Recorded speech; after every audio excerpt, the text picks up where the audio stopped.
Stop it.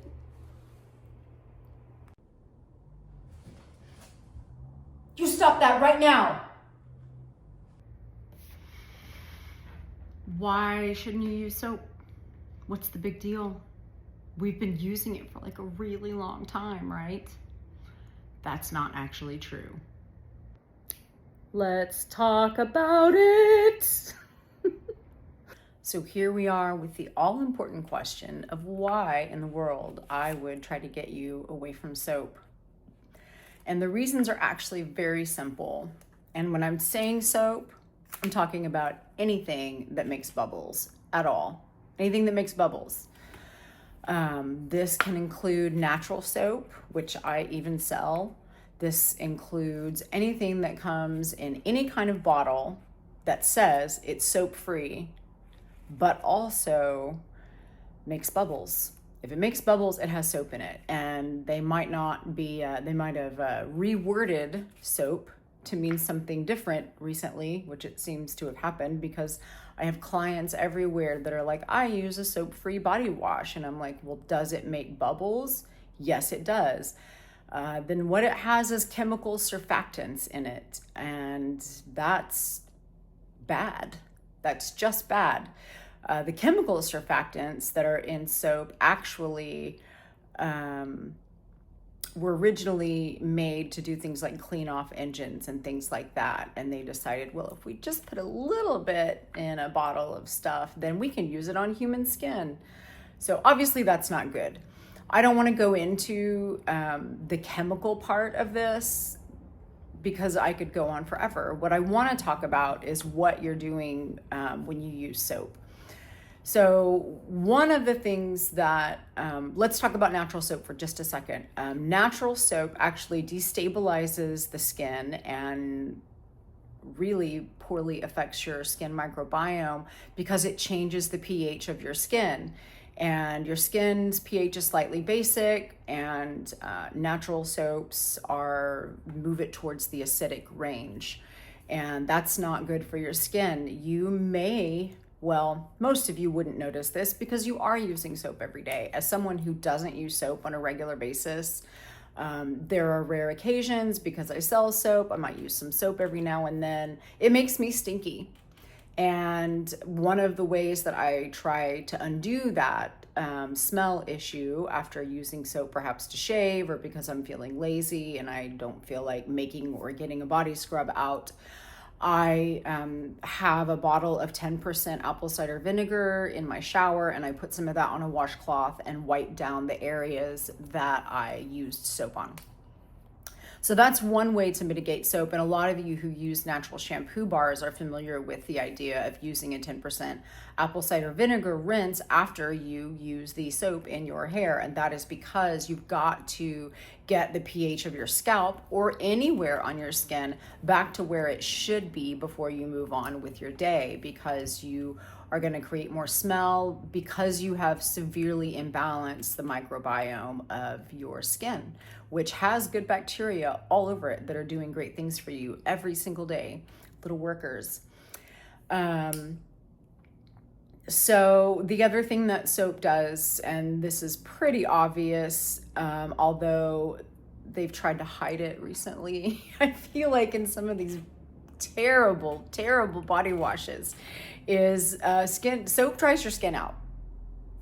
If it makes bubbles, it takes away oil, and that's just the end of it. Yeah, it also takes away dirt, and you may be in a situation where you have oil on your hands or something that you actually need to remove that's not your body's natural oil.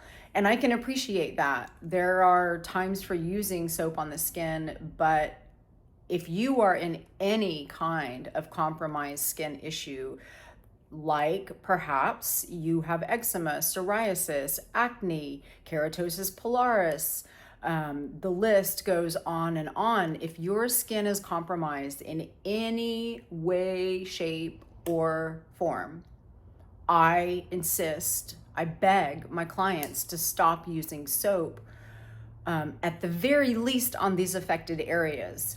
But usually let's just stop using it on your whole body so that your whole skin's microbiome can repair itself. because one area affects another area affects another area. It can also be very difficult to like only use soap in specific areas and think that it's not going to rinse down your body. Like your shampoo gets all over your entire body. And it's hard to mitigate that when you're standing in the shower. And so one of the first things I have clients do is stop using soap. And so what in the hell do we do after that? We do an oil cleanse, basically. But the best thing is an oil and sugar cleanse.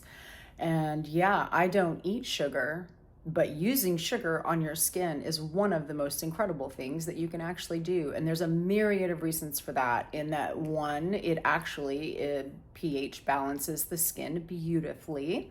So there's that. And sugar has some really wonderful healing components to it. One of them being alpha hydroxy acid. So for many of you ladies and men today who have paid high prices for products with alpha hydroxy acid, it's in white sugar. And I'm not telling you to use white sugar. I'm just saying it's even in the worst sugar. It's in fruit. Alpha hydroxy acids are wonderful for the skin because it helps turn over skin cells a little bit faster. And as we get older, that becomes a problem.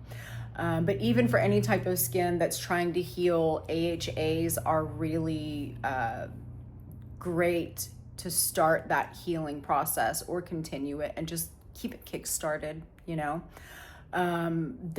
Sugar is also antibacterial, shockingly.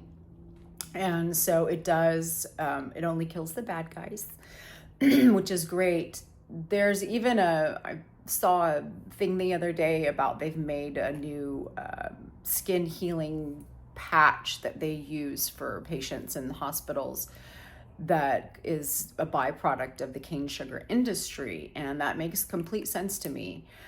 So in using body scrubs instead of soap, what does that look like? You can make your own at home. I will happily sell you some, but it's really economical to make it at home, especially if you happen to have a stand mixer. If you don't, you can do it by hand.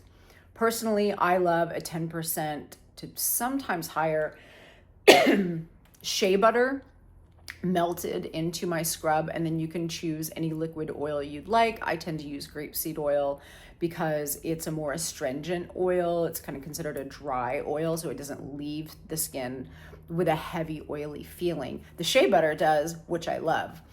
Another interesting fact is that shea butter is actually very similar to tallow in composition.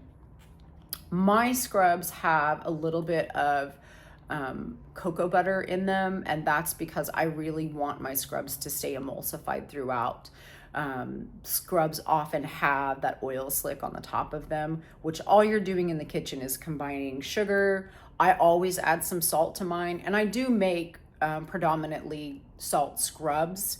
I also make predominantly sugar scrubs. I just change that ratio up, and it depends. Everybody likes something different, and that's why I do both. My sugar scrubs also have some powdered oatmeal, which is super wonderful for the skin also. So I think that's all. I wanted this to be fast. My phone's on low battery, so I needed to do this quickly. And I just wanted to put this video out. And there's a sale coming. I'm releasing the sale code today. I might do a short video about that later. I haven't done a short yet. I'm old. I don't know how to do these things. But yeah, so if you have questions about soap below, if you want to talk about your skin issues, let's do that. And highly recommend sugar on your body, just not in your body.